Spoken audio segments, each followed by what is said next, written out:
In today's fast-paced, challenging world, we often get caught up in words that come out of our mouths without much thought or are moved by fleeting emotions. Imagine a world where every word that comes out of your mouth is the result of thoughtful consideration, and every emotion that arises is under your control, not the other way around. That's not just a dream, it's a skill we can master with Stoic principles. It's important to realize that while we can't control all the events that come our way, there are two things we always have complete control over: our thoughts and our reactions. In Stoic teaching, Marcus Aurelius reminds us that nothing can disturb the peace of our minds except our own thoughts. This means that, while the world around us is full of uncertainty, we have the power to choose how we respond to it. What about our mouths? The words that come out are often more dangerous than we realize. Every word we utter has the potential to create chaos in relationships and affect our moods. As Epictetus said, "Control your words and you will find yourself much calmer." Why is it important to practice this control? Because if we can control what we say, it will be easier to control what we think and feel. This process is a continuous practice, but with awareness and self-control, we can achieve true inner peace. Control your mind, practicing perspective and self-reflection. Our mind is the source of all our actions. What we think, we will feel, and what we feel, we will do. In Stoic teaching, controlling the mind is the first step towards a wiser and more peaceful life. As Epictetus said, "A man is not the result of the events that happen to him, but the result of how he responds to them." Controlling our minds means understanding that we cannot control everything that happens in the world. However, we do have the power to choose how we interpret it. Every event is an opportunity to exercise wisdom in how we perceive and respond. For example, when someone says or does something hurtful to us, it is a situation in which we can choose to respond with anger or with understanding and peace. In the Stoic view, our initial reaction, not the event itself, determines the quality of our lives. Stoics teach us to see things from a broader perspective. Imagine, when we feel frustrated with a situation, we can choose to see it not as a threat but as an opportunity for growth. Marcus Aurelius in Meditation suggests we ask ourselves, "What is bothering me today is commonplace and it will pass." This view teaches us not to get caught up in negative feelings that come from our own minds. Practicing mind control also means stopping to react impulsively and starting to notice our feelings and thoughts before we act. In everyday life, we are often tempted to react automatically to certain situations, perhaps with anger, disappointment, or anxiety. Stoic practice is to give ourselves the space to pause, to reflect on whether that reaction is truly in line with our principles or just a momentary impulse. One Stoic technique that is very useful in this regard is premeditatio malorum, or thinking about possible difficulties that could happen. This is the practice of imagining bad things that might happen in our lives and preparing ourselves to accept them with equanimity. In this way, we will not be surprised or shaken when bad things actually come. Instead, we will be better prepared to face them with a cool head and wisdom. Next, self-reflection exercises are also very important in controlling the mind. Every night, try to reflect for a moment about the day that has passed. Ask yourself, what have I thought and felt today? Are there any excessive thoughts or feelings? Are there any actions that I regret?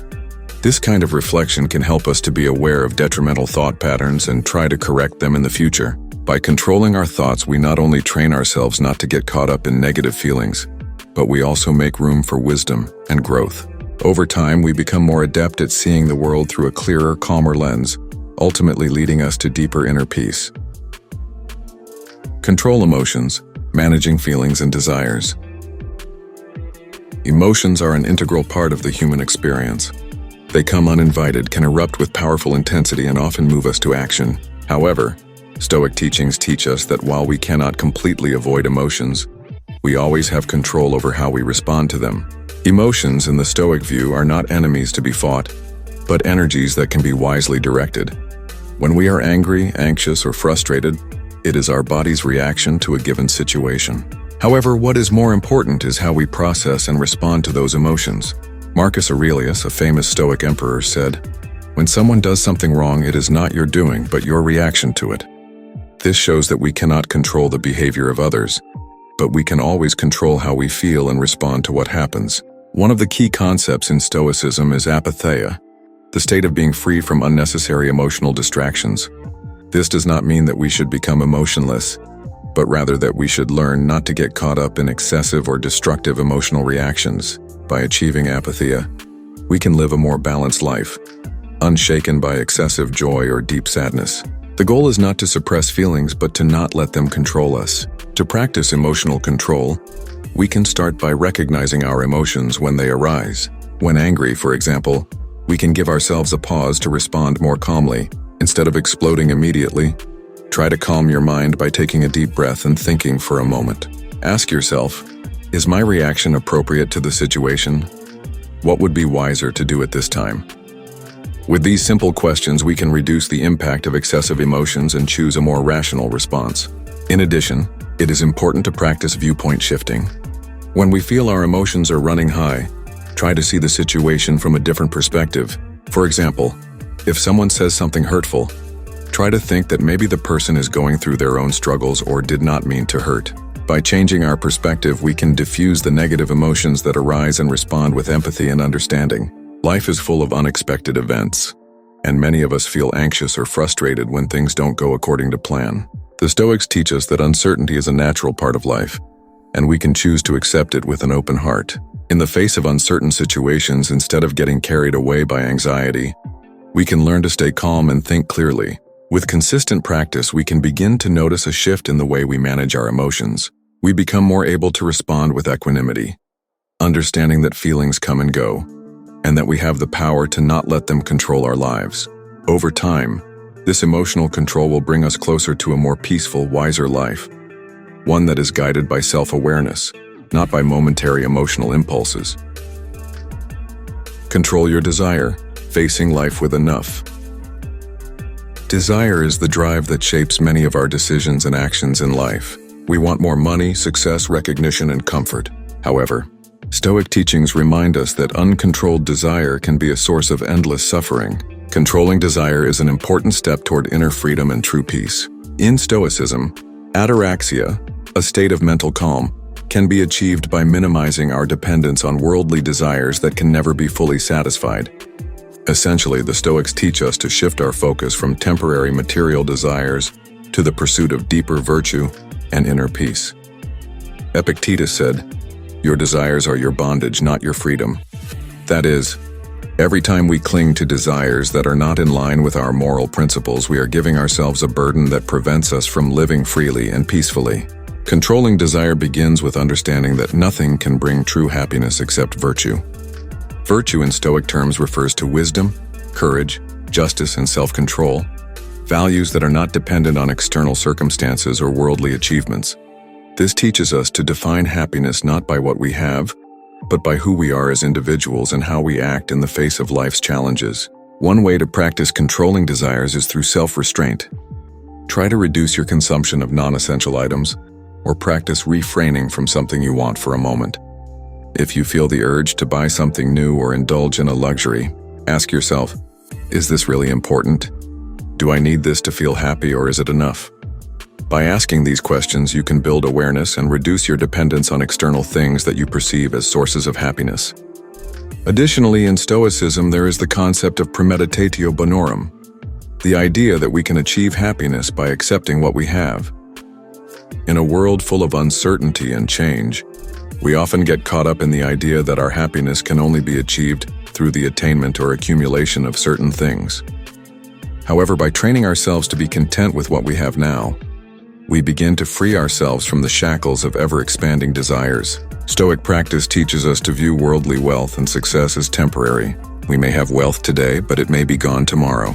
The desire to have more or achieve more will only add to the dissatisfaction in our lives. Instead, the Stoics encourage us to focus on the qualities of life that we can control, how we think, act, and respond to the world. In controlling our desires, we are not being asked to live in want or to completely abstain from worldly pleasures. Rather, the Stoics teach us to accept that true happiness lies in our ability to be content with what we have, without constantly seeking more. By focusing our energies on self-development and virtue, we will find that the inner peace we have been seeking is already within us, without the need to rely on external things. Control your reactions, becoming the master of your actions. When it comes to Stoicism, one of the principles that is heavily emphasized is the ability to control our reactions to the world around us. We may not be able to avoid every event that happens, but we always have a choice about how we respond to it. Our reactions to situations, whether it be adversity, success, or even defeat, are what truly shape the quality of our lives. In Stoicism, our actions are a reflection of our self-control, wisdom, and understanding of the world. One of the central teachings of the Stoics is to realize that while many things are beyond our control, we always have complete control over our attitudes and reactions. Epictetus, in his discourses, emphatically stated, "Nothing can disturb our peace except our reaction to it." In other words, we may not be able to control the actions of other people, natural events, or the state of the world, but we do have complete power over how we choose to react. Practicing reaction control begins with recognizing that every event in life is not an event that we should respond to with excessive emotion or unnecessary worry. For example, when we experience failure rather than dwelling on regret or disappointment, the Stoics teach us to see failure as part of the process of life and an opportunity to learn.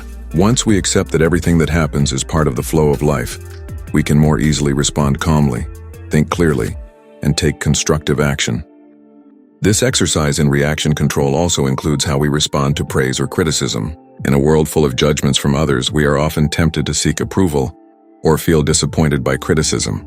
In the Stoic view, both praise and criticism should be viewed as temporary and not defining our self-worth. Marcus Aurelius advises us to view criticism as something we can learn from, and praise as something we should not take too seriously. When we understand that the judgments of others do not change who we are, we can be freer to act according to our own principles. To practice controlling our reactions, we can start by getting used to pausing before acting. When a situation triggers us to react emotionally, take a deep breath and take a moment to assess whether the reaction is in line with our goals and values. This allows us to respond more wisely, rather than acting hastily and regretting it later. Conclusion: through Stoic teachings, we learn that self-control, whether in words, thoughts, emotions, desires, or reactions, is the key to a more peaceful, wise life free from unnecessary suffering. Stoicism is not about avoiding human feelings or experiences, but rather about approaching them with a more thoughtful and mindful attitude. By practicing self-control in various aspects of our lives, we begin to build an inner calm that is unshaken by the chaos of the outside world. Control our mouths with constructive and wise words. Control our minds with a clear and rational perspective. Control our emotions with peace and balance. Control our desires with open-hearted acceptance. And control our reactions with calm and wisdom. In this way, we can not only live a happier and more peaceful life, but also become stronger in facing the challenges of life. Ultimately, Stoicism teaches us to live according to the principles of virtue, understanding that true happiness is not found in controlling the external world, but in controlling ourselves. As masters of our thoughts, words, emotions, and actions, we can create a life of inner peace without depending on temporary external things.